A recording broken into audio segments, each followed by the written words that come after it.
Our next speaker is Dr. Justine Shaw, who's going to talk to us about post-eradication monitoring of a sub-Antarctic ecosystem, a conservation success story. Nicely timed after hearing the environmental stewardship opening presentation to this session. Justine holds a joint position between the Antarctic Division and the Queensland University of Technology, where she's a research leader within the SAFE program that is run by Stephen. Her interests include Antarctic and sub-Antarctic conservation, species interactions, decision science and biodiversity monitoring. She first went south in 1996 and works on policy, governance and ecosystem science. Justine is also a passionately strong advocate for gender equity and inclusivity in STEM. Thanks, Nicole, and hi, everyone. I've got the privilege today of talking to you about one of the greatest conservation successes in Australia due to one single management action. And I'm taking you today to Macquarie Island. It's a sub-Antarctic World Heritage Island, covered in hundreds of thousands of seabirds and seals, and it has an Australian Antarctic research station on it that's been there for over 70 years. In 2001, cats were eradicated from this ecosystem, and in 2011, rabbits, rats and mice were all eradicated as well. So we were really interested as ecologists to understand what happens when you rip 3 species out of an ecosystem. We're interested as scientists, what's the new science learning? Managers, we were interested from management perspective, are there new emergent management issues? And also, what's the return on investment for $24.5 million, which is what the program cost? In order to understand how the ecosystem responded to this management action, we had to work out, what do you measure? How do you measure an ecosystem? So we sat down and worked out, what are we going to monitor? So what are the threatened species was a really easy thing to understand. What was eaten, the predator-prey dynamics, the cats, the rabbits, the mice, the rats ate different things. And what was directly impacted. So we knew that several hundred, over 500 seabirds were poisoned through the eradication program.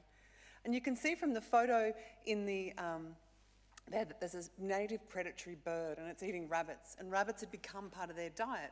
They're feral rabbits and they were now part of their diet. We had to work out, what can we measure? If you're detecting change, you need a time zero, you need a baseline. And so we had to work out what we were actually going to measure. We had the challenge of identifying and locating historic data sets. And so we did some good old-fashioned 1970s and 1960s field ecology, which can't be automated these days. But we did look at where there was uncertainty and where there was an opportunity to grow those past studies. This is a small burrowing petrel, and they nest in burrows under the ground and they only come out at night, and that's their habitat on the left with a field researcher. So we had to work out, how can we use new technology? How can we innovate? And so we did. We used infrared cameras, and you can see them here. They're put outside burrows and they detected the species. Then we got some information about breeding and occupancy of those burrows. We used acoustic monitors to detect new species. We put little trackers on the back of those predatory birds to see where are they going now that they've got no winter supply, that the rabbits are gone. We used isotopes, we used remote sensing, and we also collected bird feces and we extracted DNA out of that feces to understand what species had dropped that feces at that burrow, to try and understand what was happening. And so what did we find? It's a great success story. There's more birds. We found new species of seabirds are now breeding on Macquarie Island. The island's greener, there's much more lush vegetation. You can have a look outside at some of the recovery, at the posters out there. We found more spiders and beetles, spiders and beetles that were eaten by rabbits. They're coming back and we've measured and quantified that. And we found that that predatory bird I spoke about, the skua, it was initially really impacted quite heavily. So the breeding success was down, its diet shifted, but now over time we've been able to detect that it's on an upward trend and it's a positive story. They're now eating lots of penguins, but that's okay, the numbers work out.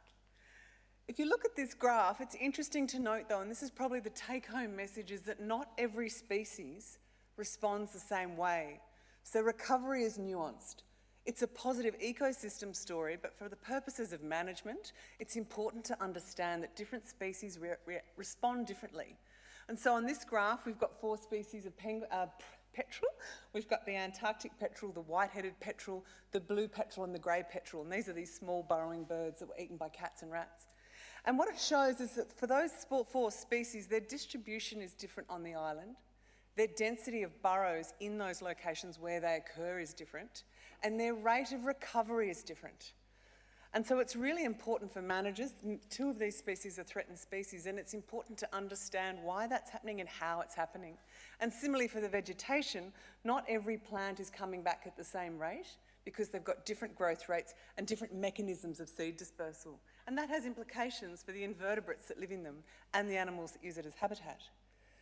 So I spoke about collecting bird feces, which is probably one of the least glamorous parts of our study, but what that enabled us to understand is some of these nuances about species recoveries. And if you look just at this one here, this is the white-headed petrel. And so we found that those scats, we got the DNA out of the feces, and we were able to show it was very closely related to the birds on Auckland Island, which is a neighbouring island. And that helped us understand why the rate of recovery of white-headed petrels might be driven by immigration on top of natural population growth. This entire program and this entire management action will only be successful if we have ongoing biosecurity. It'll only take one pregnant rat to reach Macquarie Island to undo this amazing good work and the $24.5 million in investment. The other challenge we have is to work out our endpoints. What are we tracking for? 2 species of landbird are extinct from Macquarie Island. They're endemic species and they're gone now, but they've got neighbouring subspecies on nearby islands. And are we prepared to think about introducing them to Macquarie Island to replace that function in the ecosystem? And finally, I think the success of the program can really be captured by what I'm about to share with you. And if you walk out in the dark of Green Gorge Hut on Macquarie Island now and you step into the night, you'll hear something that hasn't been heard on the island for over 80 years, and it's the sound of blue petrels breeding, which hopefully will work. Dave?